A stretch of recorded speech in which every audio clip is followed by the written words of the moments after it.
if this were to stand as it is, we'd be seeing Clippers-Lakers in the first round. And I was hoping to see that in the Western Conference final. So, I mean, but if it's in the Western Conference Finals, the Clippers probably wouldn't get there.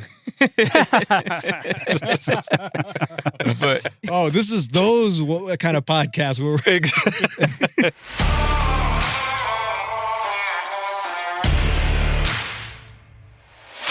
Thank you for downloading and listening to West Box Score. I'm Alex Gonzalez.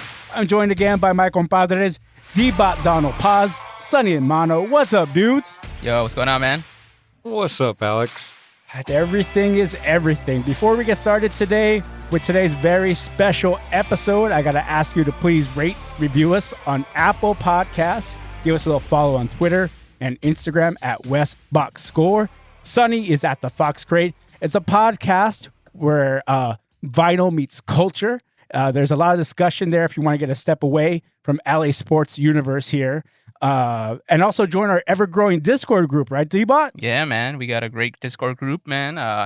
Yeah, we'll definitely put the invite link in the show notes. But yeah, check out our Discord, man. We got a couple good active people. Shout out to all the active members: Big Money, Matt Paz, Billy Delgado, Nahum Galdames, Parker McDaniels, and Brianna Flores. They're out there holding it down for us on the online world. So yeah, really good. And also shout out to Sailor Brews Coffee. Check them out. The Sailor Brew Coffee. That's where motivation meets coffee. It's a roastery focused on single origin Ethiopian coffees and luxury coffee such as Jamaican Blue Mountain. They stand for positive motivation, and they're advocates for appreciating and experiencing coffee for how it's meant to be with no additives. This allows you to taste the coffee for what it is without outside or artificial influence. Companies based out of Pasadena, California. Sailor's Brew Coffee, helping you sail through the day's storms. Safe sails, everyone. Get that money, Donald. Yeah. Get that money. It's not selling out. It's buying in, Sonny. Come on and buy into some Sailor Brews coffee, man. Dude, that's inspirational stuff right there, Yeah, dude. man. I want some of this coffee now. No plug, just actual Sailor Brews coffee. Check it out, man. So, guys, it's time to introduce the biggest get on our podcast since Sonny came on back on episode 4, I think it was. We had to send a stretch limo for him. We also had to pay him an undisclosed amount of cryptocurrency to get him on. He is the former host of Dodger Talk and Lakers Line, currently the host of Take 2, weekdays at 2 on 89.3 KPCC. A Martinez, what's up, A? Hey, I can use that cryptocurrency in a Ms. Pac-Man game, right? That's how it works? You put one coin and you could play, you should own the game, you would think, but actually no, you get one play. You know, hearing all the names, all the shout outs, is Little Puppet and Big Puppet going to be part of this too? I mean, they didn't get the Discord invite, but I see. they're always invited to the carne asada. You know that. That's right. So the audience should know we wanted to even out the playing field. Since we had 2 millennials and Alex is a boomer, we wanted to make it 2-2 now. You know, If Show Alex some is a respect. boomer, what the heck am I? You're a caveman, dude. I'm in the grave. A sports pretty much. caveman here. So, got to get started with Lakers talk, man, because the Lakers are hitting the home stretch here. It's their final 7 games before the playoffs get started. What are your thoughts on the Lakers? Well, clearly they need their 2 big guns. I mean, it's this whole team, everything about the whole franchise has been set up to thrive when LeBron and AD are on the floor. And they kind of haven't been. I mean, really, the last few weeks, they've been kind of trying to figure it out without him, and clearly they can't figure it out without him. So I know they're slipping in the standings, and I know they're the Laker fans are a little bit worried. I mean, the ones that are rooted in reality are a little bit worried because there's some Laker fans. I used to do Laker Line. There's a bunch of fans that it didn't matter. They could be on a 10-game losing. Oh, they're fine. They're the Lakers. They're fine. No. This team clearly is built on 2 guys being there on the floor for at least 35 to 40 minutes. If they're not, this team's a mess. So we'll see. When the playoffs begin, whatever position they happen to be in, is when I'll either panic or I'll be just fine. So okay, but operating on assumption as we like to do, Laker fans, I'm in that camp that is what would you say is the word optimistic? That once they get everybody back and healthy, because this whole new team, now that we've added Dre with Schroeder and AD, they haven't seen the court at the same time. So do you feel like the window has passed in terms of like for sure banking on them to make it to the finals? No, Do you see, think? LeBron. Okay, so I think I know where you're going when you say that they haven't seen the court at the same time, and that will there be an adjustment period? Will they need time to mesh? That's why you buy LeBron.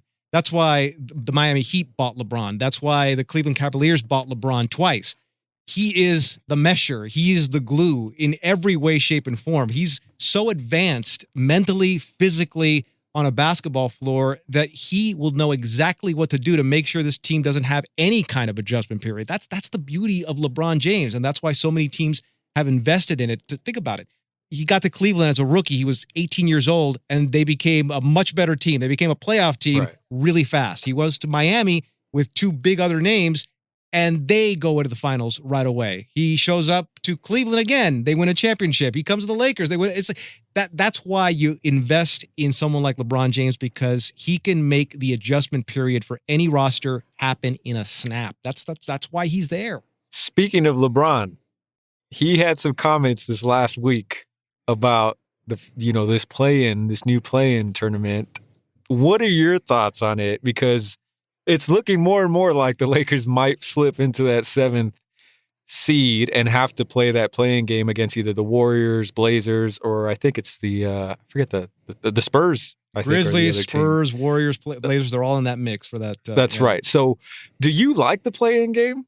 Yeah, no. Or what are your thoughts on that? Do you think LeBron was out of bounds here by criticizing it? No, he's completely inbounds. He's a player. He's the one that has the mileage on his body. So I completely understand. And sure, no player wants to have to do anything, because think about it. If they're in the play-in game, that is a massive intensity level game for these guys to put themselves through. So they don't want to do that. They want to do it when the playoffs actually begin and they're working toward getting to the Western Conference Finals and the NBA Finals. So I understand from his perspective.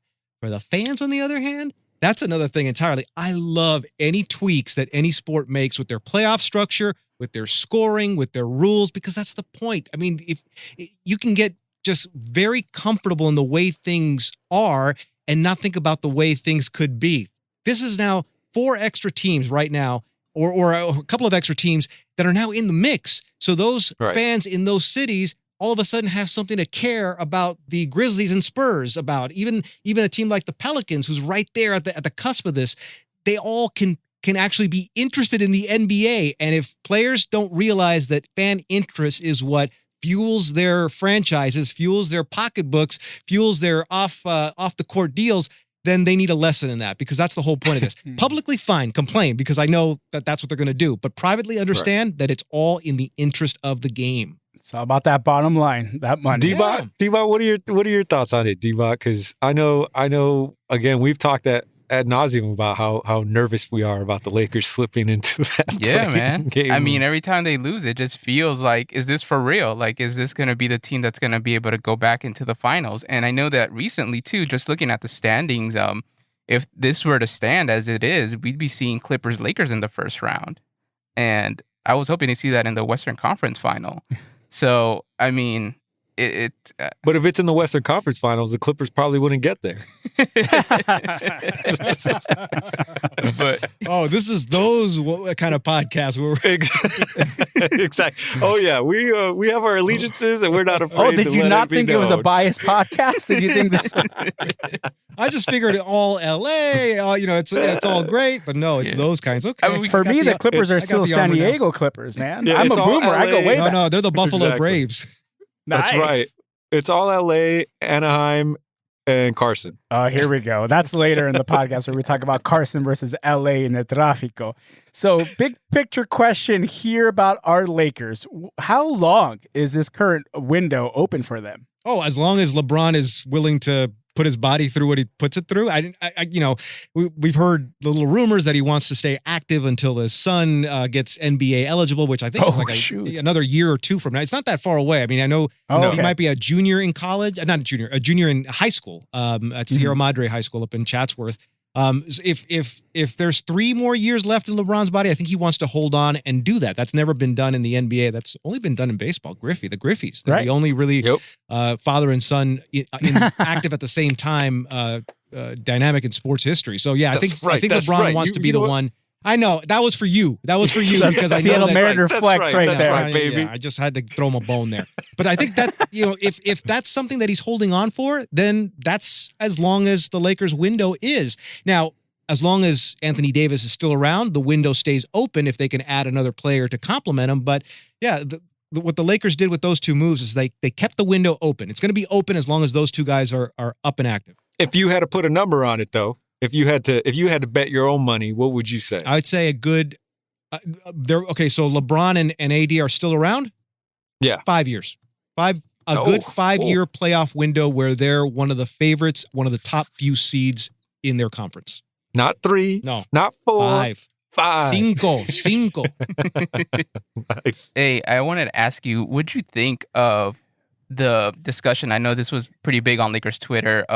Jeannie Buss discussing her top 5 Lakers of all time. I don't know if you saw that, but it got a little bit of heat, back and forth. I think that's definitely a discussion we always have as Laker fans: is who is the top 5 in the Lakers She nation. left out Jerry West, which was a big The logo. mind blown emoji. Like, what?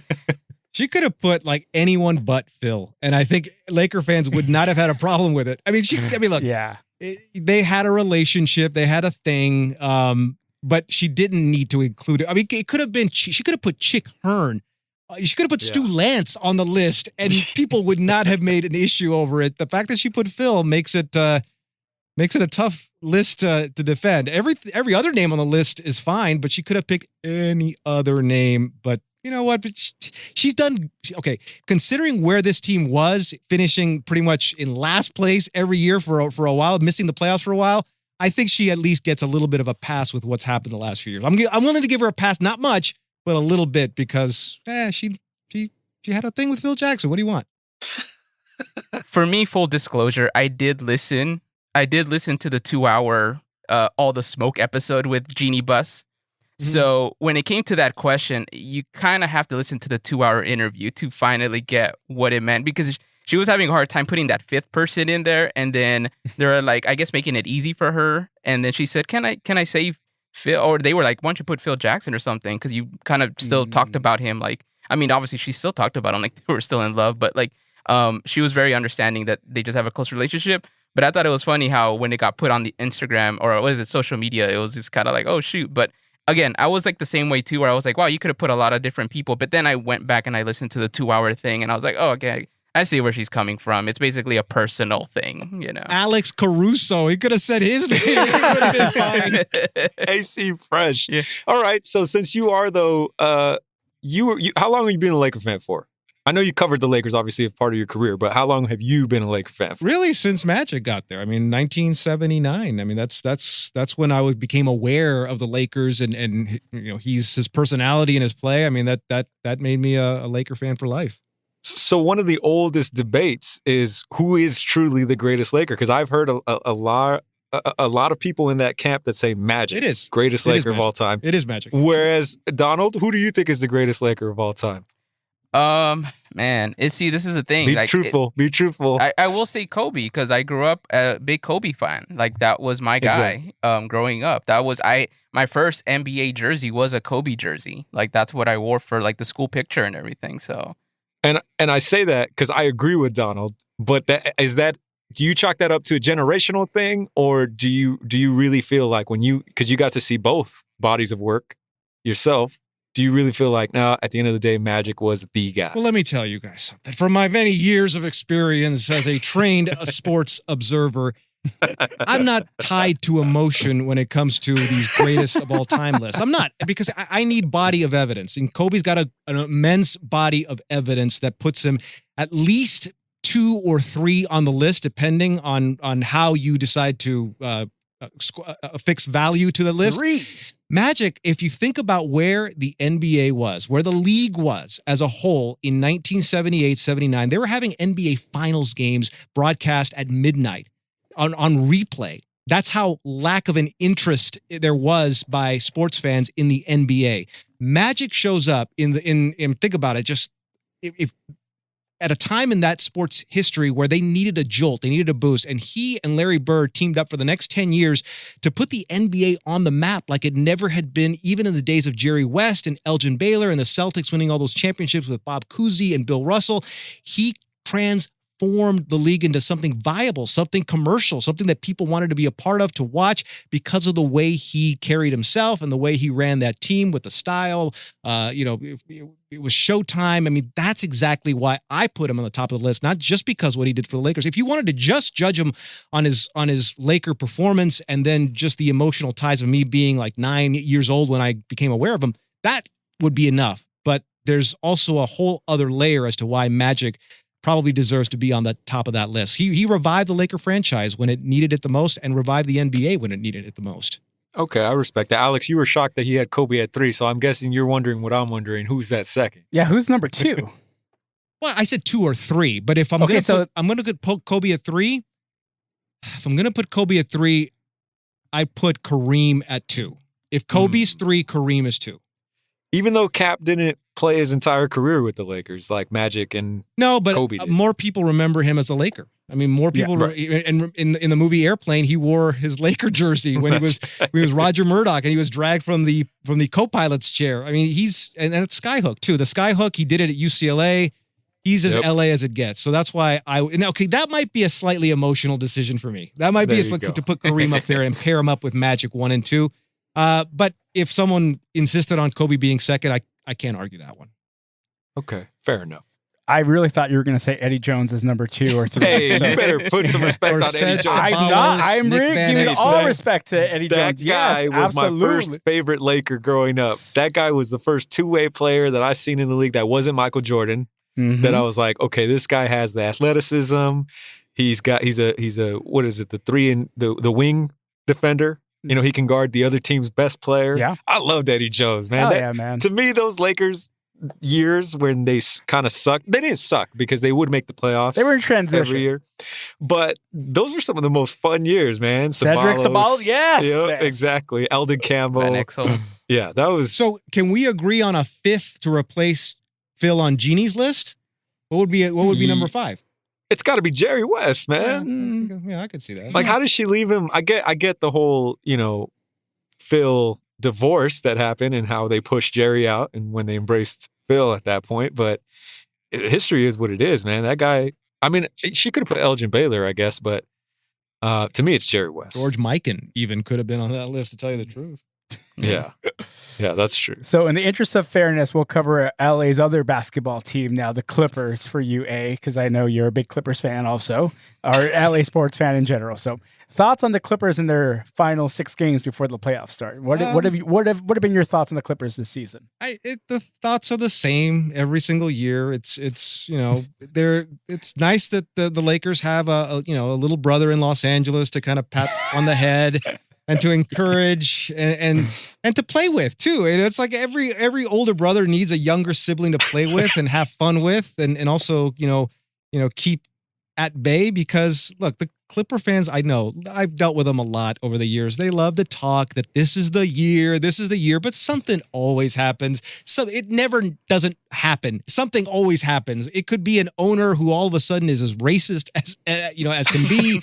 It could be a twisted ankle. Something always happens. I've always advised the Clippers, the way to eliminate the Clipper curse is to not be called the Clippers anymore. Enough already with the Clippers. Enough. Get rid of the name. Start fresh with a brand new identity. Otherwise, they're doomed to repeat the identity of the last 30, 40 years. It'll always be there. It's a bad franchise name. They need to get rid of it and start fresh. Anything but what they have. So, out of curiosity, what would you call them now that they're moving to Inglewood? If as a name that you think would suit them, that would represent LA. It could be anything. I pick anything out of the air. Make it. I don't know. The Comets, the Road Runners, anything but the Clippers. It just doesn't make. I know that LA is full of sports teams where the names don't make any sense. Dodgers, yeah, Brooklyn Trolley Dodgers. The fans had to dodge the trolleys to get to the ballpark. Lakers too, from Minnesota, land of 10,000 or a million lakes, whatever that state is called. Yeah. I understand that, but Clippers, they came after all of that. They're the ones that probably at this point need to adjust. It's a brand new arena. They're going to get their own identity there. Why not start with the jerseys as well? It makes so much sense. And I got a feeling that Steve Ballmer, as good of a businessman as he is, realizes that. I hope he takes that to heart. All right. Well, I'm going to transition for us here because since you mentioned that brand new arena that they got that coming soon in Inglewood, it's going to be next to, I believe, SoFi, right? Yeah. Mm-hmm. Which is a brand new arena that was built for the NFL team that we represent here, the Rams, who never changed their name, but I guess they originated. Didn't have to. Yeah, I guess their origin story is murky at best. But as we transition to football, one of the things that stood out to me this last week were some comments made by a franchise quarterback. And that kind of reminded me of the NBA in Aaron Rodgers and this whole feeling of like player empowerment now starting to sneak into the NFL. I've always been on record as saying I love player empowerment and I think more of this stuff needs to happen. But what are your thoughts on it as far as how it's playing out in the NFL? Do you think Aaron's going to actually see his way out of Green Bay? Do you think he's going to retire and go host Jeopardy next week? Or what are your thoughts on player empowerment as a whole in all sports, or specifically how it's going down in football now? In all, number one, with that, I mean, athletes have a very short window of their lives where they are championship ready. And Aaron Rodgers, for his part, has been championship ready for a long time. But apart from that, he also knows that window is also closing. The Packers screwed up. He's the quarterback. The quarterback is the most important position in any sport anywhere. It is that vital. If you don't have at least a good starting quarterback in the NFL, you might as well kiss that season goodbye. That's how important that position is. And he's one of the better ones at that position. So how the Packers can draft a quarterback without consulting their quarterback and not address some of the needs that they needed in the moment when they drafted Jordan Love a couple of years ago, they've done this to themselves. Aaron Rodgers has every right to demand to be out of there because they've put him in a position where he falls just short. I wonder if they'd have used that first round pick on something that could have gotten him over that just short. Would he be even saying any of the things that he's been saying for the last couple of weeks? No, of course not, because he might be a Super Bowl champion or he might have played in a Super Bowl the last couple of years. So no, he's completely justified. Any comparisons that people are trying to make between Aaron Rodgers and Brett Favre, completely different situation way back in the day. He's not trying to hold Jordan Love back. Jordan Love hasn't even played a preseason game. He's been sitting there. Poor guy gets drafted in the first round and he hasn't even seen the field. That's how just an awful situation this is for Aaron Rodgers, for the Green Bay Packers, and for Jordan Love. It's a terrible situation that the Packers screwed up, and it's no one's fault but their own. Can I just say it's like great to see how dysfunctional that family is? Because over here on my side, where I'm a Niner fan, it's been like all roses, even though we drafted Trey Lance, who's supposed to be our next guy, and Jimmy Garoppolo has said all the right things, and he's talking about he's going to mentor him, and I'm just like, and how the coach and GM communicated with Jimmy Garoppolo the entire way and were forthright, and I'm just like, that's right. You hear that, guys? Come play for this. We'll see how that works out. Hey, I'll hang on to it while I can, but there is something you share in common with D-Bot, right? D-Bot, what is that? Man. There's a hat. There's a funny looking hat that he's wearing right now. It's for the Flash, his favorite superhero, right? Right, eh? It's a Charger hat, but here's a story. Okay. When it comes to the NFL, I've always said that the NFL has done a number on me, on a 50-year-old LA sports fan, because of all the things that the NFL has done to like hardcore LA football fans. Now, I realize that there's a lot of LA football fans that will always be Rams fans no matter what. Even when they left for St. Louis, they still like completely were devoted to them. I have pictures of me as a little kid wearing Rams gear.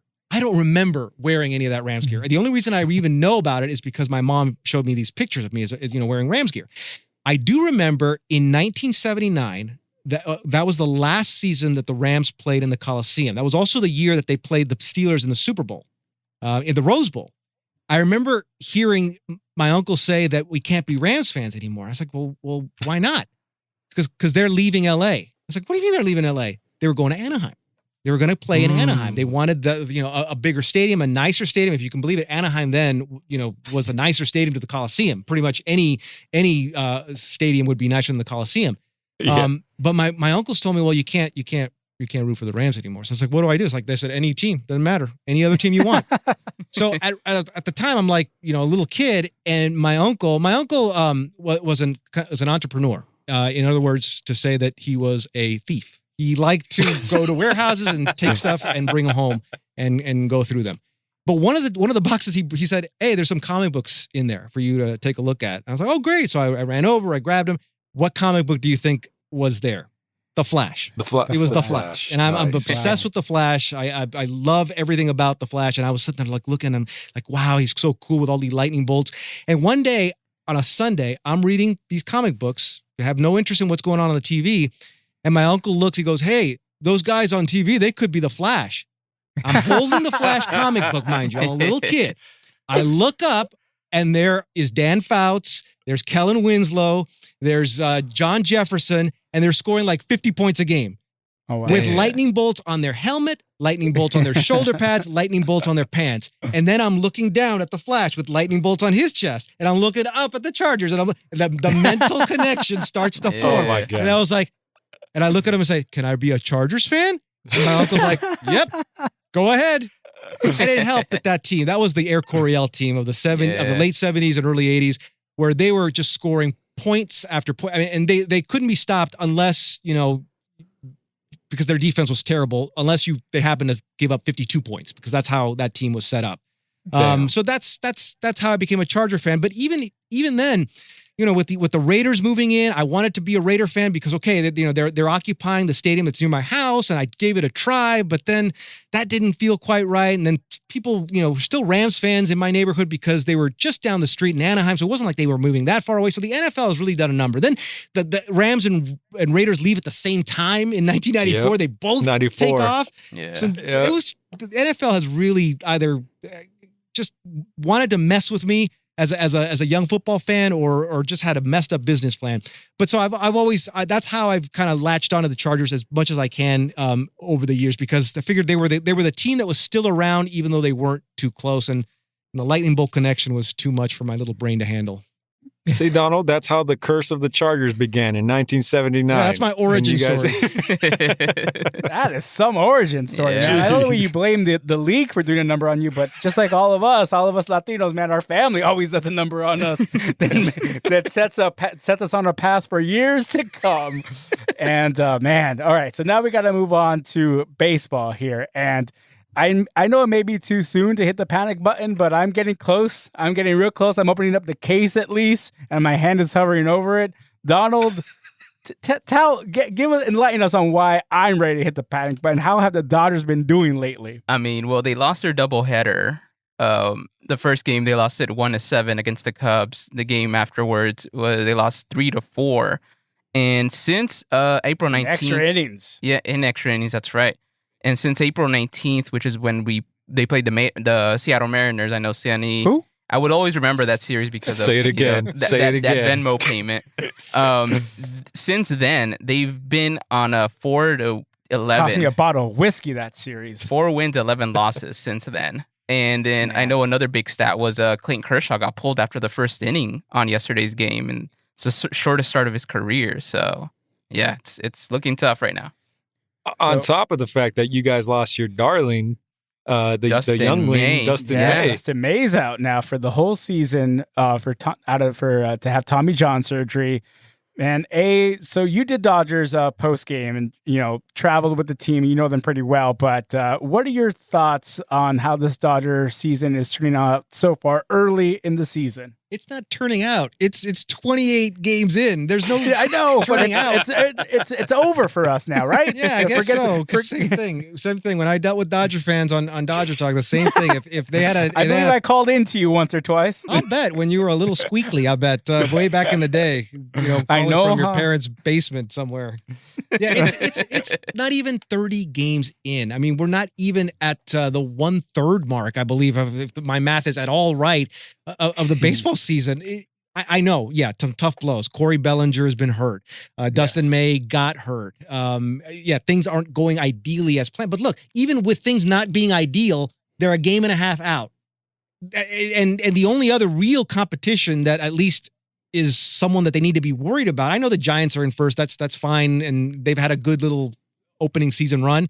The Padres are really the only competition, and even they are not completely bulletproof. I mean, they've shown that they're not exactly the dominating team that everyone thought they were going to be out of the National League West. I have been a Dodger pessimist for a long, long time. They win a World Series, and that pessimism has to go away because otherwise I'm a jerk if I continue to be as pessimistic the year after they win a World Series after years of trying and after years of actual dominance, regular season dominance. So no, I'm not going to panic quite yet. If this conversation is happening July 5th, okay, fine. Then start to be a little bit concerned. But after the trade deadline, if they're still stuck, then I will be legitimately worried. But this team has the resources, has the money, has the ganas to pull off major trades at the trade deadline and give up any prospect they feel they need to win a championship. They've seen it. They've done it. So I'm not worried. Trade deadline's over. They're still stuck. Okay, but not yet.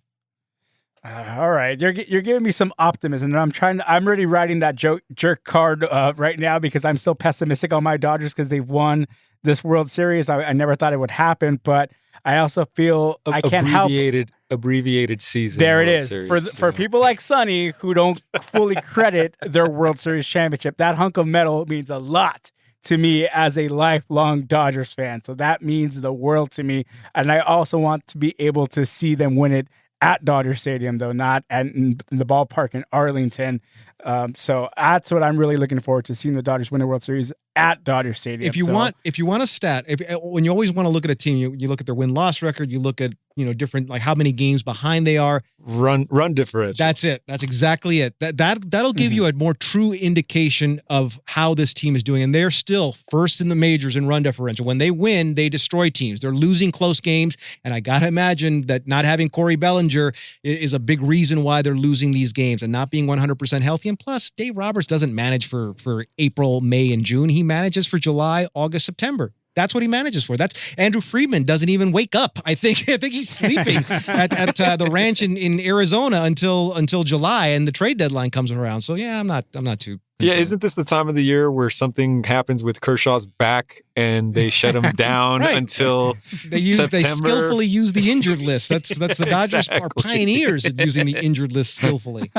Yeah, exactly. All right. Hey, so like I was saying, you travel with the team, so you got to meet a lot of the big personalities on the Dodgers. So one of the biggest personalities on the Dodgers was the late, great Tommy Lasorda. Can you give us one of your favorite encounters with Tommy? Tommy was interesting. He was an interesting person to get to know because he had a temper, but he also balanced that temper with his big bubbly personality that I'm sure most people know about. But there are times where if for whatever reason you got on the wrong side of Tommy for whatever reason that day, there was a lot of thunder that would come down. So for example, part of my job as pre and post game show of the Dodgers was to come up with ways to keep the conversation going. I mean, I had to be critical at times, even when maybe there wasn't something necessarily to be critical about, but I had to do a show. I had to keep a show moving. My co-host Rick Monday understood that. So sometimes we'd be in the pregame show having arguments and it's radio, it's sports radio arguments about what happened the night before, what's happening currently and what's happening in the future. And there are times where I may have sounded like I'm nitpicking, or I may have sounded like I'm being hypercritical, but that's my job, is to try and point these things out and have Rick Monday, refute it or offer his perspective as a former major league player. And that's how a show is created. Well, one day we'd finished the pregame show and Rick and I go up to the dining room up at Dodger Stadium. And we're having our little dinner, and I'm nibbling on some corn, and Tommy Lasorda walks into the dining room. And he walks over right to me, stands right over me, and I'm looking up, and I go, "Hey, Tommy," and he goes, "Listen, can you tell me one thing? How many beep beep beep beep World Series have you beep beep beep won in your beep beep beep lifetime?" And I'm looking around thinking, okay, what's going on? And he goes, "Answer me. How many beep beep World Series beep beep have you beep beep won in your beep beep beep beep lifetime?" So think of like Dave Kingman, think of that, or Kirk Bibakwa. That's another great one if anybody wants to YouTube those two things. So I'm looking, I was like, I figure at this point, I'll just answer his question. Now he's now loud, and he's spitting anger. I mean, he's angry now. I'm thinking, okay, he's serious. Okay, I'll just answer him. Like, well, Tommy, none. I never played in the majors. He's like, that's beep, beep, right. You haven't played in the majors. That's right. You never forget that. So when you're giving your beep, beep, beep opinion on the radio, beep, beep, beep, about the Dodgers, you remember how many World Series, beep, beep, beep, you have not won, and how many times you have never played in the majors. And you see these rings, it was almost like a Glenn Ross when Alec Baldwin is doing coffees for closers only moment. Rick Monday, meanwhile, sitting across from me, he's just looking down. He's like, oh boy, I'm not going to be a part of this. I'm sorry, buddy. I know you're my partner and all, but I'm not saving you here. And it was like, it was not a great moment. And it was a story that I can tell, now. And some people, when I tell this story, get like bothered by it. I mean, you got to kind of know Tommy in baseball to kind of, let that story kind of slide off you a little bit. But so there's that moment where, I was thoroughly embarrassed, but I that still didn't stop me from doing the show the way I wanted to do it. I mean, I was just going to ask, what was the very next thing you ridiculed? No, I never changed because Tommy wasn't my boss. He could yell all he wanted, but I was still going to do my show the way I was going to do my show. But so I balanced that story with, in Vero Beach, they had a 50-yard line football field. It was like a gridiron, a 50 where they did drills on that field. But after like spring training, the day was over, a lot of the staff would use that for flag football. We would play flag football in this, it was outlined 50 yards. And so there was one time where I caught a pass and I'm running and someone's about to get my flag. So I try to go a little faster and I snapped my hamstring. Completely. I mean, it was bad. I mean, it was black and blue from the top of my calf all the way to my butt. That's how bad this hamstring, it was like a legit hamstring tear. And I was in trouble. Now, luckily for me, I was living at Dodgertown in Vero Beach on the base that particular year. Sometimes we'd stay in apartments off the base, but that particular year I was on the base. So at least I didn't have to drive into work. I could just walk to wherever I needed to go. But I was really messed up. So the next morning, I was kind of limping to where the manager would hold his morning briefing. I was kind of limping toward there. And Vero Beach and Dodgertown was a sprawling, gigantic place. It was huge. It was tough to get around if you didn't know where you were going. And as I was walking there, Tommy rolls up because Tommy Lasorda had his own personalized golf cart. And he would toot that thing around everywhere. He's like, hey, what the eep is wrong with you? And I'm like, well, and I had shorts on because I couldn't want to pull up pants because it was so painful to even pull up pants. So I try to just keep shorts on so I can keep icing it and putting heat on it whenever I needed to. And I said, well, Tommy, I pulled my hamstring. And he looks, he goes, what? You're not a bleep bleep player. What the hell are you doing pulling hamstrings? I'm like, well, I know we were playing flag football and I probably shouldn't have even been playing, but I was, and I pulled it. He's like, well, come on, get on board. Where do you need to go? Nice. So for the rest of the day and for the rest of the time that he was at Dodgertown, he gave me rides everywhere.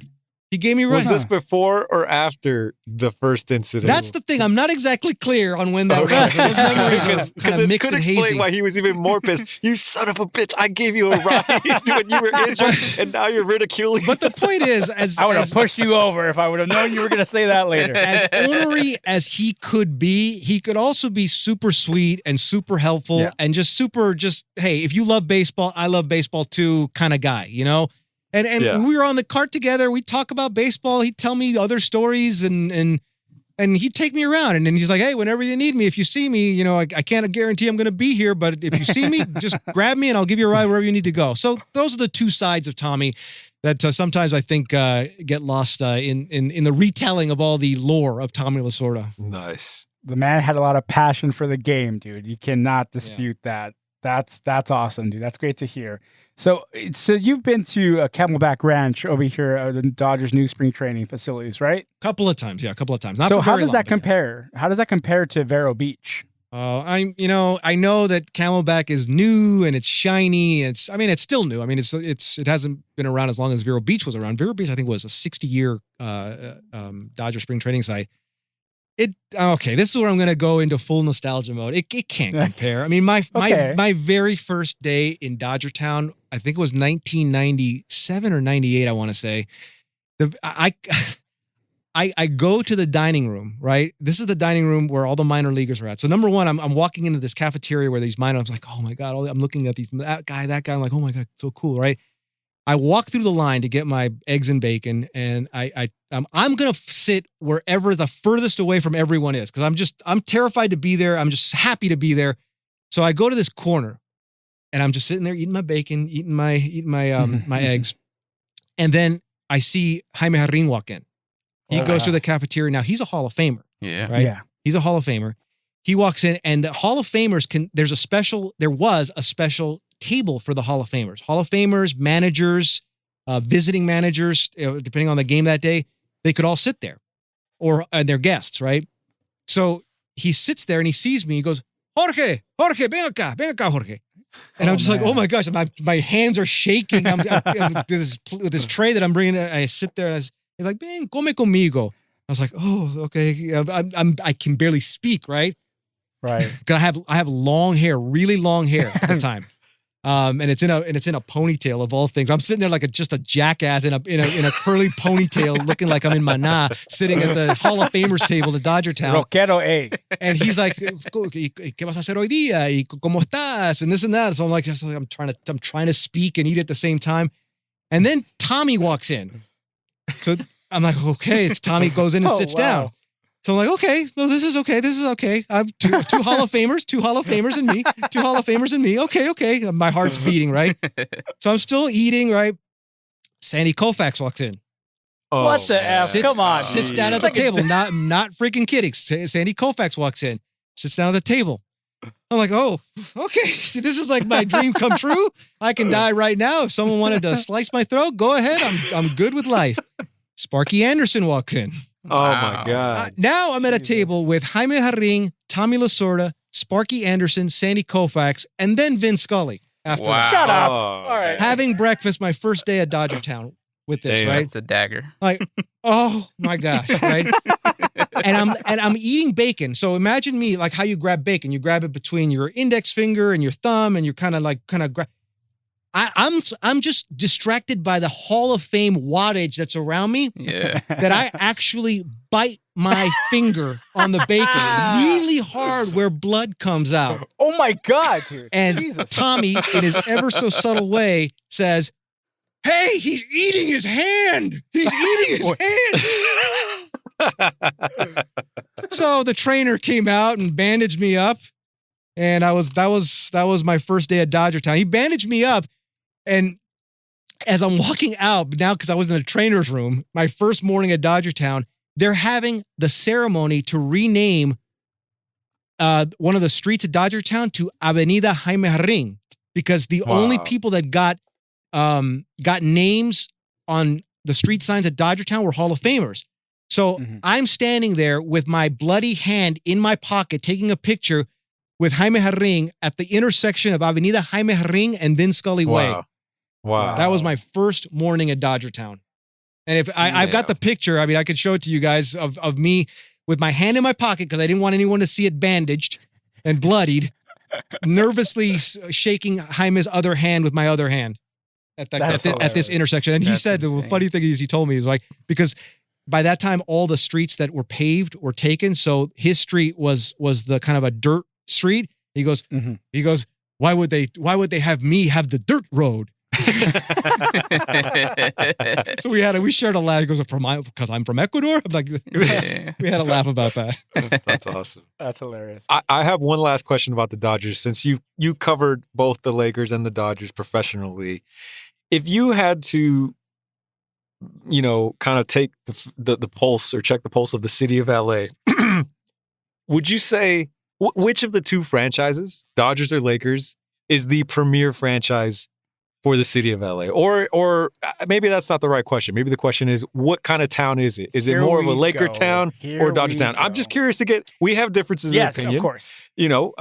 I think your opinion is valid, Alex.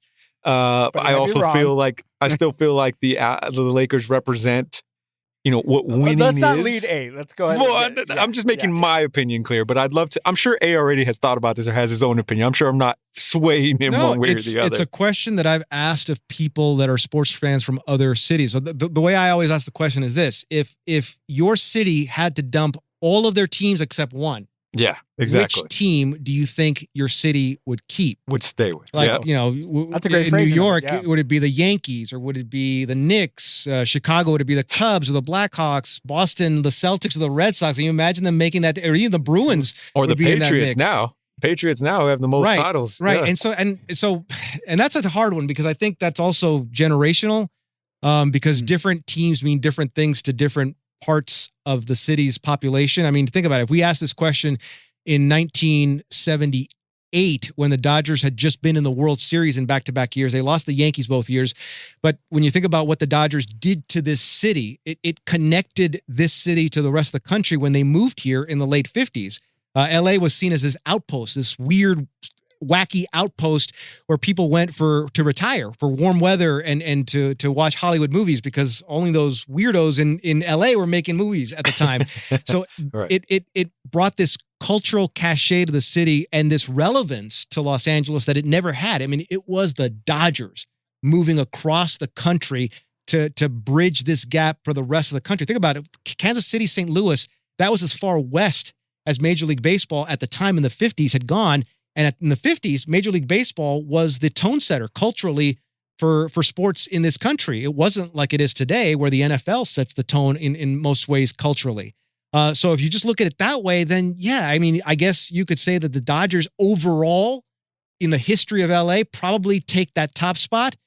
But then the Lakers, since Magic and since the 80s, have really embodied what this city's about, which is a flashy entertainment, putting on a performance kind of city. That's people have migrated here, not just from around the country, but from around the world because of what this city does to reinvent people into being who they want to be. And the Lakers are the masters of this reinvention. I mean, they invented themselves into something that they weren't when they were in Minneapolis, when they moved here in the early 60s and morphed into Magic, making them really the embodiment of what LA is, which is an entertainment town, which is a Showtime kind of town. So, I mean, by a smidge, I'd put the Lakers as the one team that this city probably wouldn't want to get rid of. But I think the Dodgers would come in as close of a second as you could possibly come into. Sorry, my headphones were breaking up real quick. Can you repeat that one more time? You were right. Yeah, you were right. You were right on this one. Because I first of all, I thought the Giants came the same year out west that the Dodgers did. They did. Or was that just... Yeah. I mean, I know the Dodgers came to LA and the 1958 went to the Bay. But yeah, for the Lakers, I think still, like you said, LA attracts what we would like to think, usually the biggest and the best and brightest, from everywhere. They want to come here because they have that big dream. The Lakers represent that every time free agency comes up. The Lakers are always, who can we pick from another smaller town? Blah, blah, blah. Who's their best player? Maybe he'll be out in a Laker jersey in 4 years. Even Alex is guilty of can we go get that guy? I've never heard of him before. Right. But it's still hard for me to put. I mean, I know I put the Lakers first, but it's still hard for me to do that too because if you want to think about inclusivity, think about the Dodgers' history. I mean, Jackie Robinson was a Brooklyn Dodger, never was an LA Dodger, but went to UCLA and right. Played baseball in high school down the street at Pasadena City College, and also in Pasadena, grew up here. And then you go into Fernando Mania in the 80s, right. Chan Ho Park right. with the Korean community, Hideo Nomo for the Dodgers. Yeah, either by design or by accident, have really done a good job of kind of being the model for diversity of a city. That's why when I traveled around, I went to every single stadium for 10 years. And there's never been a stadium in all of Major League Baseball that had the amount of diversity in the seats, in the stands, than Dodger Stadium. Not New York, not Chicago, not Miami, nowhere. There were more different faces and different voices and different dialects in Dodger Stadium than anywhere else. The United Nations of sports is at Dodger Stadium, and that is partially because of what the Dodgers have done a really good job of over the years to bring in different people from different parts of the world to put on their uniform and represent them. So that's why as much as I'm trying to make that argument to bring the Dodgers to the top, it's still the Lakers, because at the end of the day, LA is an entertainment town. It's Hollywood for a reason, and the Lakers have done a better job, a little bit better at being the emblem and the symbol of that entertainment mindset. Very true. Lakers, LA, Lakers town. Debate over. It's already been acknowledged. But I love the way you mentioned diversity in the crowd at Dodger Stadium. Lately, there hasn't been much diversity on the field for the Dodgers, and Sonny has said there's a swaggerless Dodgers. And if you look at it, it's because a lot of their players are not Latinos. I mean, that's could be one reason why there's a lack of swagger. And they also made a big free agent acquisition for a pitcher called, I like to call it Diablo Blanco, because he is, he's polarizing for me, at least as a hardcore Dodger fan. And it's hard for me to fully support him when I see his hijinks on Twitter. I appreciate the access he gives us on his YouTube blog and even on Twitter when he's very open about or just engaging in debate with other players, even though it's quite cringy. It feels forced. I got to get your opinion on Trever Bauer. Well, yeah, Trever Bauer has, and even before he came to the Dodgers, he's been someone that people love to hate, or people that love him because of the way he is. He likes to engage people. He makes it very clear that if you're gonna tweet at him, that he's not gonna let it go. He comes back at you, and in a lot of ways, he goes overboard. I mean, there's been plenty of fans, both men and women, that he's really pursued and really gone after for their opinions. I always wonder why an athlete, especially someone like Trever Bauer, would do that. What's the benefit? There has to be some level of insecurity there that makes him feel like he needs to engage. I mean, I'm a nobody, but over the years, through ESPN and through working at KPCC, I've gotten my share of Twitter hate. It just happens. It just happens all the time for a lot of different reasons. But have I engaged? No. It's easy to let it go, but Trever Bauer can't let it go. He has to come at people, and I don't know if it makes him feel better or it's him trying to engage with fans in a way that no other athlete has really done. But yeah, he can be tough to love because of his opinions. The one thing I will say though is that you got to know what you're getting into. If you're going to tweet at him, understand that tweet may not go unanswered. You might get a DM, and it might be an aggressive DM right back at you. As long as you know that and are good with it, I don't know why someone would be that bent out of shape that an athlete comes back at them when you've decided to come at them, especially in this day and age. That's what athletes use this for, is to put their own message out there, so that it isn't twisted, it isn't taken out of context, it's direct. That's part of the advantages of this day and age, but it's also part of the disadvantages in that if you're sensitive, then don't tweet at Trever Bauer. Don't tweet at professional athletes because they might come back at you. But here's the thing. If it's Game 7 of the World Series, this is the first season that Trever Bauer has been on the team. Game 7 of the World Series against the Yankees, and Trever Bauer's on the mound. I mean, are you going to root for him or not? Mm-hmm. Yep. You are. I mean, I've said this too, like to Sonny, like, I don't know. I've said this on the pod. I don't know if I can root for him at a start, right? But if he's like 6 innings into a no hitter, then right, I'm invested now, and I am rooting for him. I mean, every start he's had up until his most recent one, he's had quality starts. And I think it was was it Colorado or no? Yeah, it was. I think it might have been the Colorado start where he had a no hitter going up until about the 7th, and it's just like, well, that would be something. But like, once he lost him, like, I knew he was crap. So it's kind of like this weird rooting against when I should not be rooting against anybody on my Dodgers team. It's May. It's easy to do that now. You can hold on to your anger if you're mad at Trever Bauer for his opinions, but in the playoffs, that's when you got to try and fast forward. In the playoffs, in a deciding game, and Trever Bauer is the only pitcher available. Are you going to be rooting for him? As Tommy says, are you going to be rooting for the name on the front of the jersey, or are you going to be rooting against the name on the back of the jersey? I could tell you as a non-Dodger fan, I root against that guy every outing. Your opinion is meaningless then at this point. I mean, it typically is meaningless and holds no value, but especially on this point. Including last night when he was pitching against the Cubs and back and forth in a meaningless game in what month are we in? May. In May. But because, more importantly, he was facing Chris Bryant with the bases loaded, and I have Chris Bryant on my fantasy team. Oh. And so I was rooting for a grand slam. I was like, get him, get Bauer, chase that dude. So speaking of fantasy, though, I believe, amongst our circles, you are what we would call a fantasy addict, right?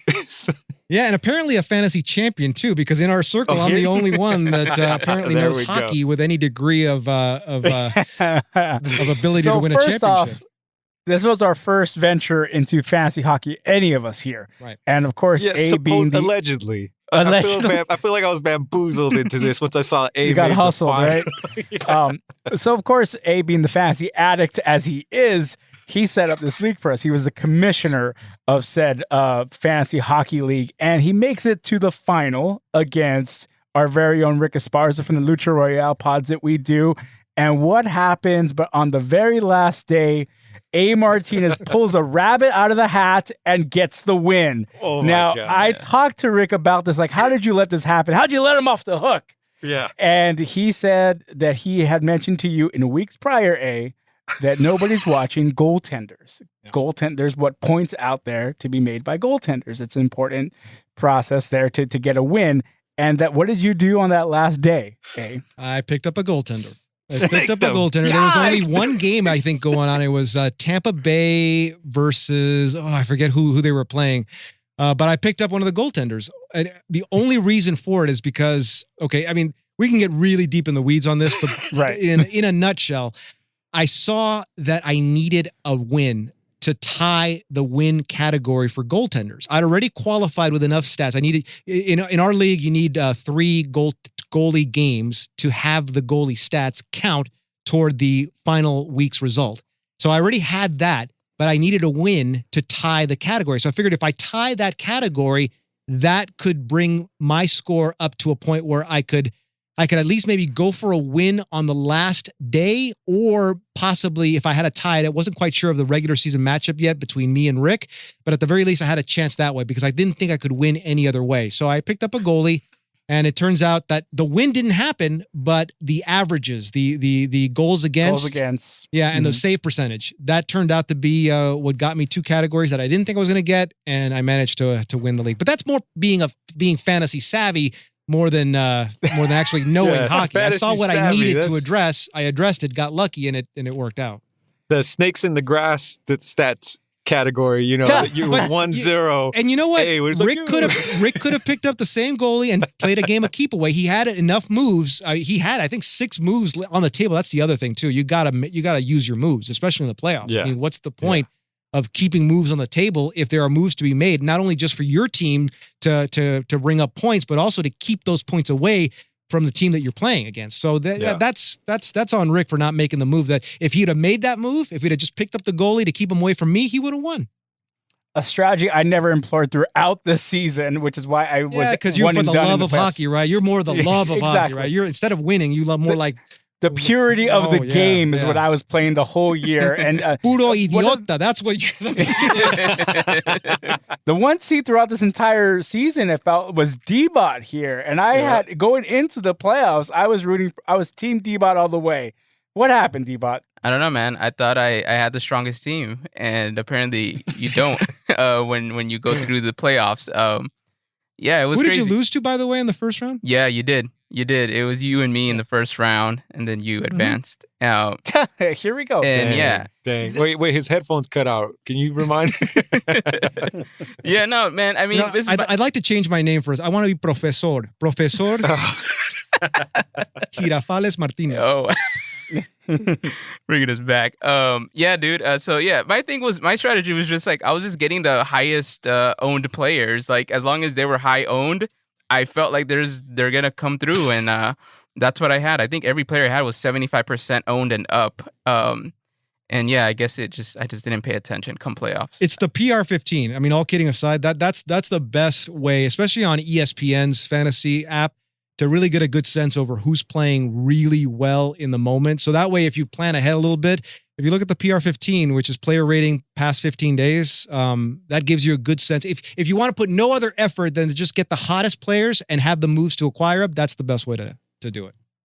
Hey, that strategy though didn't quite work out for you in our basketball fantasy league. I saw you drop Giannis like Tuesday of your matchup or Wednesday, and I was like, this dude actually dropped Giannis. I dropped Giannis and Kristaps Porzingis too. I had to because they were injured. God. They were injured. I didn't have the injury spots. And actually, what's worse about it too is that sometimes in fantasy leagues they just put them day to day or out for that particular game. That. If they don't have the injured designation, I can't move them to the injured slot. So I got to sit there and drop one of the best players in the NBA because I simply don't have the time to keep him on my roster as an empty spot. I need someone to generate some kind of points and rebounds and all the other stats because it's better than having Giannis and having nothing. So I had to drop some really good players to try and stay alive, and it didn't work out.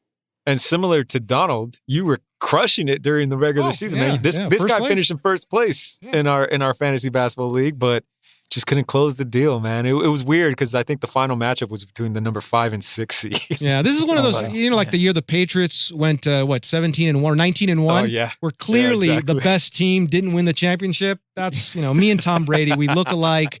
We have all the same kind of success. That's what happened in that fantasy basketball league. You're on that TB12 program? Is There's some good things in it. Yeah. So we are going to do a West Box Score fantasy football league is what you're saying, right? That is going to happen. If you guys are down, I'm down to do it. I'm absolutely down to do it. Yeah. Yeah. That's fun. Yeah, football's fun because that way people don't need to pay total attention. That's the one fantasy sport where if you just want to have a casual interest in it, you can do it. Just set your lineup once a week and don't have to worry about it. It's also the most frustrating to me because luck beats anything else in that fantasy sport. But annoying. As Branch Rickey, who the person who signed Jackie Robinson, who invented the minor leagues when he was the GM of the St. Louis Cardinals, as he says about luck is the residue of design. If you design your team well, luck, the residue will fall in your hands. That's what happens. You need to plan well, and if you plan well, as you clearly saw in the hockey league, the luck will fall your way. Or you can just fall ass backwards into a win like you did and get a championship out of it. All right. From fantasy football to world football here. I don't know if you're aware of this. This is A's wheelhouse right here. What are you talking about? This is rivalry week here at Trafico is happening this week. LAFC versus LA Galaxy. And just as you said, is this LA a Lakers town or a Dodgers town? Is LA a Galaxy town or an LAFC town? Is that even a real question? It doesn't. How many times I have to tell you? Mean?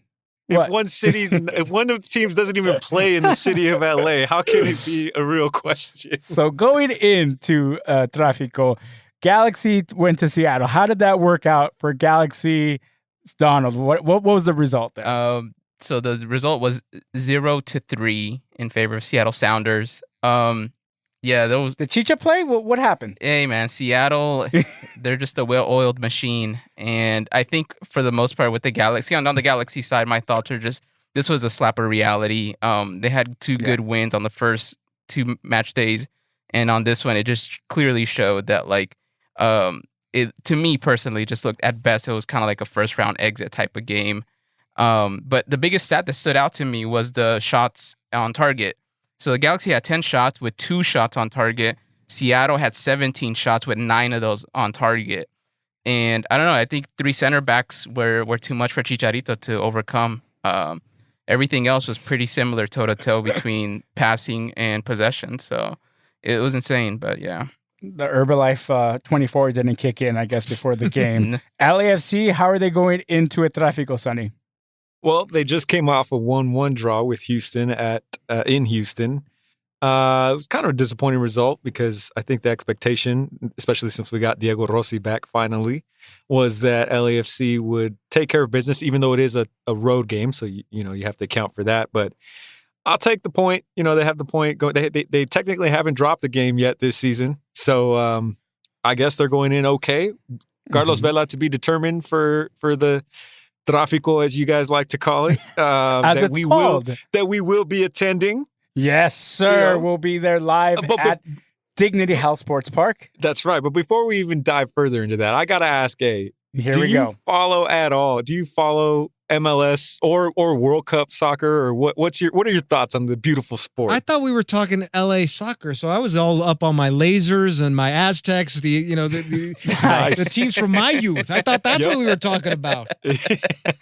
So then is it safe to say have you ever been to any of the MLS games? I did. So 1996, one of the first things I did on the air for Mason in Ireland, the long time radio show in LA, sports radio show in LA, is I did Galaxy Reports. The MLS was a brand new thing. They, of course, had no idea what it was. And I put in for a credential. So I went to the first season at the Rose Bowl for the Galaxy. This is Kobe Jones, territory we're talking about here. This is how long ago it was. Yep. And so I would do these. Andrew Shue, one of the LA Galaxy greats. That's right. I remember. Yeah. And so they asked me to do these Galaxy reports and to really ham it up. So of course I did like soccer announcer style. And then I did one and John goes, "Hey, can you do it in Spanish? This is not live on the air." So I queued up the cart because I was board hopping at the time. I was board hopping the show. So I had to queue up the cart again, put on the same music and did it in Spanish on the fly. So that was actually my first real on-air segment. I started to do it regularly. It became a sponsored thing. And I thank John and Steve for letting me do that because they couldn't have let, a board op, every board op wants to be on the air. And so they let me do it. And I think it might have started my career. But that's really the last time, I got to admit, that I really was into soccer because after that I got the Dodger job and then once you start getting into the Dodgers, and then I was at ESPN doing a general sports show, regrettably soccer is not kind of top of mind for most, American sports fans. You kind of have to make space for it. And I couldn't make any space for it. It was baseball, the NBA, the NFL, and any other sports topic for that evening, doing my ESPN show at night. So yeah, regrettably, I don't know as much as I wish I did about the Galaxy and LAFC today. Well, although I do want to go into the stadium, to the brand new stadium. I want to go down there at some point. I've been to every stadium. Oh, that's it. Yeah, it looks beautiful from the outside. You just bumped them. Every time we talk to somebody who hasn't been to the stadium, Alex and Donald get bumped by who I'm going to take to the next LAFC game because I am a season ticket holder to LAFC. That's the team near and dear to my heart. Let me just say you haven't missed much in the MLS since up until about 2018, which is when LAFC was born, or 2006. So, when they were Chivas USA. Yeah, there we go. I'll get you caught up on that. But there's a healthy little rivalry that's brewing now in the city or whereabouts. And or LA adjacent. But can I just say something? That's unfair to say that because they don't play in the city. How can they be the city's team? I mean, how many other teams in all sports don't play exactly within the city limits and boundaries, yet they are an integral part of the city's history and sports culture? So that's no, you can't get away with the that. Niners. Sorry. If we're talking about LA, last I checked, the Dodgers played in LA. Okay. The Kings play in LA. Okay. The Lakers play in LA. Hell, the Clippers. But where did the even play Lakers in make LA. their fortune at? Inglewood, not in LA. Okay. The Kings, not in LA. Fair enough. All right. I respect it. So if the Galaxy ever want to come back to LA, then maybe we can acknowledge them again as an LA team. I mean, technically, they played in the Rose. They played in Pasadena. If we want to play in the Pasadena. Pick nits here. I mean, they played in Pasadena. They didn't play in LA. Full disclosure, again, as these boys know, I came up as a Galaxy. I don't know, fan is the word, but somebody that tuned in. And so I'm very rich in the history and the folklore of what the Galaxy and the MLS was in the early days. It's just the LAFC won me over with their commitment and their branding and their marketing and absolutely. The shiny new stadium. You know what? It's really a toy. biblical. It's really a biblical tale, the tale of these two teams, because when you think about it, the Galaxy you could say is like Adam, and LAFC is like Eve, in that the only reason there is a LAFC is because the Galaxy was here for years. So it took a piece of Galaxy's history to create a teams that fans would be interested in. I mean, think about it. There wouldn't be no soccer interest if there wasn't the Galaxy. That's the whole reason LAFC is around. I agree. And that's why I'll never shit on the Galaxy, because I respect what they've meant to the league as a whole and the sport as a whole in this country. even as things progress. I only talk shit about them when their fans over here get out of line and start to give them too much credit. Getting out of line. Do your sponsors realize that there's all kinds of blue language happening on this? What does Sailor Brew have to say about this? I told you, get that money, dog. So if you have to pick a side here on Galaxy versus LOLFC, who do you got here? I'm gonna say that's really good. The team that's been here longer. I mean, I realize there's a fanatical fan base in LAFC, but don't let him trick you into answering that question. Wait till I take you to a game, okay? He's trying to get you. But what he's trying to Sonny's trying to sway you on a shiny new toy. Because look how pretty you know why? is. Because a guy that I share a lot in common with played for the Galaxy. David Beckham. Okay. David Beckham played for the Galaxy. we both have washboard abs. We both have great skin. And I saw him once. If you got time for another quick story. Please. At ESPN, when I first got to ESPN, this is when ESPN was in Culver City. They decided to do a combine for all the hosts, like the NFL draft combine. So we went over to Carson, to their sports complex, to do bench press and run the 40 and do all the things that, do the vertical leap. So it was Mason, Ireland, me, Dave Joseph, who I'm sure you guys know from hockey, from announcing the Kings games. Kings. Also Dave Damashek. You remember Dave Damashek? Yeah. Worked for the NFL. So we all went down there and we were doing the bench press and we ran the 40. As we were walking through this long tunnel to head back to where we'd left our stuff. This is so David Beckham had just been announced that he had signed with the Galaxy and he was on his way to LA for the physical, but we weren't sure when he was going to get there. We're all walking in a group, all of us schlubby sports radio hosts, walking in a group down this long hallway. And at the very end, like a light, just like an angelic light walking toward us, was one figure alone. And we didn't think anything of it. We're walking toward, this, and he's walking toward us. And as we get closer, I'm like hitting the guy next to me, like, that's Bex. That's Bex. It was David Beckham in all his metrosexual glory, just standing there, walking toward us. And he looked up at us and he goes, "Hey guys." And we all go, hey, we all mumble, hey, right? We're all like just like tiny, like we're trying to be like all dudes about it, right? And as we're walking away and we're clearly outside of his earshot, Dave Damashek looks at the group, looks at us, he goes, "That was one beautiful bastard." I love how you sound exactly like Dave Dash. So that's why if any Galaxy versus LAFC argument, I gotta just go by default with the Galaxy. For now, we'll put a pin on that one until I bring you to a game. If you get Cristiano Ronaldo on LAFC, all bets are off, baby. Oh shoot. Yeah, man. Nice. So, I wanted to ask you, because I've been always curious about this. Just as a league in general, MLS, obviously it's expanding. It's getting more cities. There's getting more teams that are coming up. And obviously the World Cup's going to be happening in a couple of years too here in America.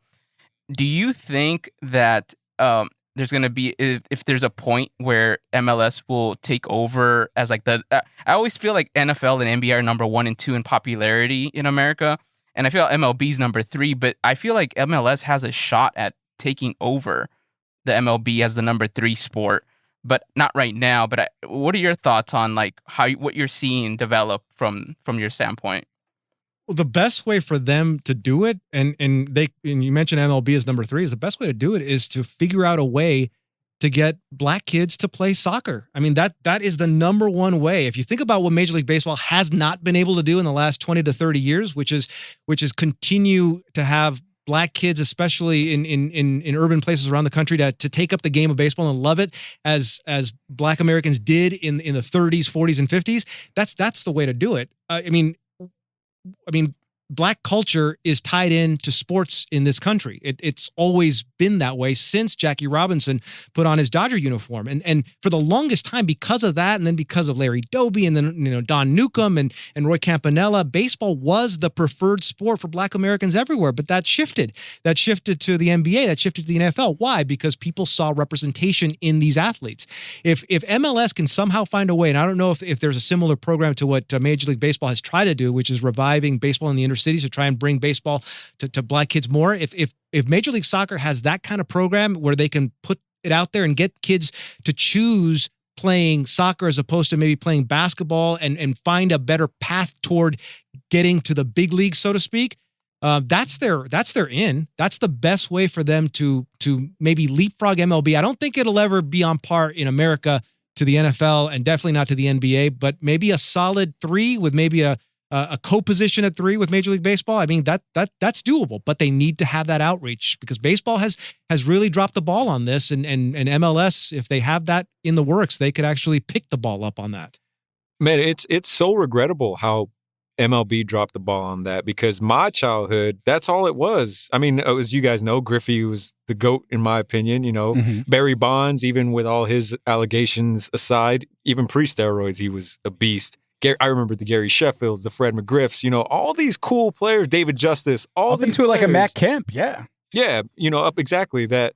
They I was shocked when last season, as you know, Kyle Lewis, Seattle Mariners, and Devin Williams, they were the first Black Americans to unanimously win in 35 years, win Rookie of the Year, which blew my mind when I read that because it was like, what? Like, how has baseball allowed this to happen? That this is the first time that this has happened in 35 years, and we're here in 2021. So it was glaring to see like how baseball, in fact, has dropped the years. And it's no coincidence that the NBA and NFL has kind of picked up that ball since. And I don't know if those two sports will ever give it back. NFL, maybe by virtue of its violence, and the sport, as they're continuing to adjust, maybe gets, relegated to second. Because I see NBA as like the and it's conservative sport, fan base too. Yeah, and NBA exactly. NBA is more, I would say, more progressive leaning. There's stars being born in all these smaller markets now in the NBA that it's like we know all of them, and now we're to the point where Europeans are coming in and they're becoming stars. So I feel like soccer has to model what the NBA does in that aspect. Bring some of those Europeans, also cultivate, like you said, in the inner cities, programs where these players can pick up the soccer ball instead of the football and the baseball. And I could see it as the number 2 sport, maybe not in 5 years. Above the NBA, really? No, above the NFL. I see the NBA becoming I see the NBA becoming the top sport. And then I see soccer being number 2 in my lifetime. Wow. Really? I don't but we'll see. What are you, 13 years old? How much time? I think you're forgetting the biggest caveat for this, and that's sports betting. And that's why the NFL will never go away as number 1. Sure. Yeah, Super Bowl is huge. Fantasy and sports betting. That's what drives sports, but that's what particularly drives the NFL. You are what we would call a workout nut. I mean, pandemic not being what it is, I'm sure that it took a hit at some point during the pandemic, but where did that drive come from? Was it being around, being around athletes where you're like, damn, I want to do that, or I want to at least look like that? As a kid, and you think about it, I grew up in the testosterone era of movie making. Schwarzenegger, Stallone, Dolph Lundgren. I mean, those were the men that I grew up idolizing. And why? Because they were just massive, muscular men who exuded power. So that, and then from that, I go right into the steroid era where I've got Canseco and Maguire and Sammy Sosa. And actually, the one thing that got me actually lifting weights, you guys can think this funny, but remember the Nomar Garciaparra Sports Illustrated cover in 2001? I always had done calisthenics, like push-ups and pull-ups and stuff like that. But running was my main thing. I love running Griffith Park. I've been doing that since I was a teenager, and I enjoyed it, and I got a lot of exercise out of it, and that was all great. But then when I saw Nomar on that cover, as skinny as he was when he was at what was it? Whittier High? No, John Bosco, I think, or in Whittier. That's right. Yeah. What he transformed himself into, I was like, dang, if he can do it, definitely I can do it, because we shared a lot of the same things. We're both Latino kids out of LA with the same kind of frame. It's like, I can do it too. So then I became committed to doing it. It's funny because he played for the Dodgers when I was in my last few years of Dodger Talk, and we talked so much in hotel gyms. He was so personable too. He never wanted to be personable when I got him on the mic. He always wanted to just be like, he, Jeter, and A-Rod always had this thing where they practiced saying nothing but filling up a reporter's notebook. Saying as many words as possible without giving them something to create a story about. And that's how he would be with me when I'd give him on the mic. But when we were in the hotel gym, he would be chatting up a storm, and we were talking about working out and all this stuff. So yeah, he was my motivation to ultimately lift weights and to kind of become that total workout freak. I always liked it, but when I took it to the extreme, when I saw Nomar on that cover. So is Nomar. See, there you go. You know who is a part owner of LAFC? I know. You know, we just got to call Nomar up. And Mia, too. Mia's part owner, too. Exactly. Mia. Yep. One last question since you brought it up just now. And I have to ask because you were around baseball in 1998 is when you first broke in. And that was baseball at its peak, right? In terms of everybody tuning in. And only later to find out it was actually because some folks were juiced. Was there any talk? What was the talk like for y'all back then behind the scenes where you were like, oh yeah, that guy's definitely juicing? Or did you know for a fact, like, was it hush-hush like they say it is? Or what was that like? Well, reporters definitely talked about it. I mean, every single reporter talked about it. Every single host talked about it. It was so new, so to speak, back then that no one really wanted to put themselves out there and say, that guy's on steroids. The guy, you know what, the guy that I give the most credit for on this to beating the Trailblazer, Washington Post had a columnist, a sports columnist called Thomas Boswell. And in 1988 or 89, he said about Jose Canseco that Jose Canseco is I'm going to get the quote wrong, but Jose Canseco is the most conspicuous example of an athlete making themselves great through steroid use. Wow. I mean, he put it out there. I mean, plain as can be. And Canseco threatened to sue and all. It's like, come on, Jose. I mean, and it turns out, of course, that he was as juiced as anyone else. But to put that out there with that much confidence, knowing that time would vindicate him, that's the first person I would say that really like alerted everyone to what was going on in Major League Baseball. And it turned out to be right. And even Jose even was joking about it because in the playoffs, I think in '89, they were in Fenway Park and the Fenway Park fans were going, steroids to Jose. Yeah. And what did he do? He raised up his sleeve and flexed for them. So it's like he knew what was going on. He understood, what they were saying about him. And I think he reveled in it. And then once it got to the point where, you started looking in McGuire's locker and you see Andros Steendion and then Sosa, I mean, then it got unraveled. But yeah, everyone was talking about it. Players they didn't want to because, they wanted to have as much distance between this as possible. But yeah, no one wanted to really say it out loud because of the perceived effects of somebody suing them. Right. Okay. So was there a hush hush like amongst the Dodger network where it's like, don't mention steroids when you can ridicule all you want, but don't ever bring up the subject. So let's talk steroids. about Mike Piazza for a second because Mike Piazza was pretty much a nobody in high school, and he went to the University of Miami, was terrible there, went to a community college after that, and then he gets drafted by the Dodgers, 62nd round, Tommy Lasorda, a favor to Piazza's dad. He drafts him. And then he becomes a megastar. He becomes a guy who hits 500-foot home runs. And the rumors were there with Mike Piazza that he had to have transformed himself with steroids. Do you think anyone brought it up to Mike Piazza? No. No one said a word to him. No one said a word to any of those athletes face to face because they didn't want to deal with the wrath in case they were wrong. Right.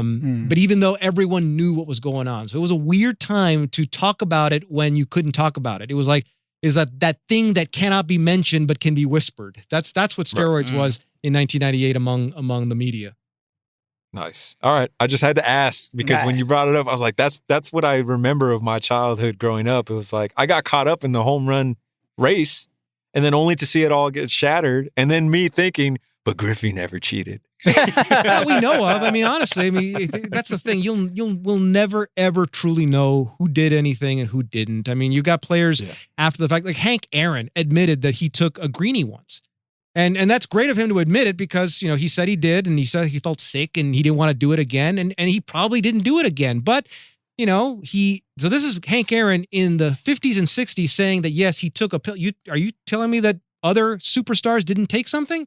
It's very difficult to believe. I'd heard stories from my Dodger days of there was 2 cups of coffee. There was 2 pots of coffee in Major League locker rooms. One was the normal coffee and one was the high octane stuff. Wow. Where you were like on fire if you drank that other pot of coffee. What do you think that was? I mean, there's been books about amphetamine use in baseball in the 50s and 60s. So there's been Hall of Famers that are in the Hall of Fame right now that everyone thinks are 100% innocent of this that probably did something. I don't really care. It's never bothered me. It's entertainment. Actors and actresses do all kinds of things to get ready for roles that athletes would be fined for or suspended for. So I'm good. I mean, I wouldn't be surprised if that second pot of coffee is still in major league locker rooms today. More than right? likely. I mean, it's if you want to get rid of steroids in sports, in all sports, you know what you want to do? Make every single salary just $100,000. Then let's see how many athletes will perform experiments on their body for $100,000. Somebody just came out in the NBA. When the contracts are worth $350 million, you don't think a human being would do some dangerous stuff to get $350 million? Of course they are. Of course they are. I'm forgetting who, but somebody this week in the NBA called out the NBA for PED, like saying you'd be surprised how much PED is in the game right now. And I remember reading that headline and just being like, well, I didn't even want to click on it because it was like you go down that rabbit hole and you're just like, oh no, here we go again. But I'm like you. It doesn't bother me. You know, if they all take, I feel like they all should be able to take it. You know, it's their own risk. And they're grown-ups too. They're done. And I realize that I understand the disclaimer is that, yes, steroids, HGH, you know, legally cannot be acquired without a prescription. I understand that. But you know, when Major League Baseball comes down on performance enhancers, when Viagra is a sponsor of Major League Baseball, I find that very funny. I find that very funny that Viagra was long a sponsor of Major League Baseball when they're coming down on performance enhancers in the game. So that's true. Yeah, that's true. I mean, I'm all for PEDs in team sports, but combat sports is the only place where I gotta say they should be tested for that. That shouldn't be allowed because that you could actually kill somebody. Well, you could kill someone like a juiced up hitter can hit a line drive at 115 miles an hour at a pitcher's head. Or a juiced up pitcher can throw a 100-mile-per-hour pitch at a batter's head. Yeah. I mean, how much juice are they taking? I'm starting to think in 1989, maybe Fenway was chanting that for Roger Clemens, not for. Well, you do remember when Roger Clemens, when Mike Piazza bat shattered and part of the bat went to Roger Clemens, and he grabbed it and he threw it at Mike Piazza. Yeah, in the World Subway Series. Yeah. Yep. Even though technically Roger Clemens has never tested positive. Oh my God. Neither has Barry, right? Not officially tested positive. Not in the Major League Baseball testing program. Barry Bonds has not tested positive. Oh man, yeah. You see, we're gonna have to definitely bring. It's you only back cheating on, if you get caught. I love it. We're gonna have please to bring you back on to talk this later as the Dodgers progress and when it's time to hit the panic button in July, as you said. Yes. Hey, thank you so much for making the time to talk to us here on West Box Score. We really appreciate it. And yes, please, we will send a limo and more crypto in the trunk for you in unconsequential $20 bills too, though. So just so you know. Thank you so much, A, for coming on. Thanks, guys. Be sure to follow us on Twitter and Instagram at West Box Score. Sonny is on Twitter at the Fox Crate. Be sure to check out our Discord group in the show notes. Be sure to check out our Sailor Brew Coffee affiliate link in the show notes as well. That's it for us this week. See ya. Peace. Later.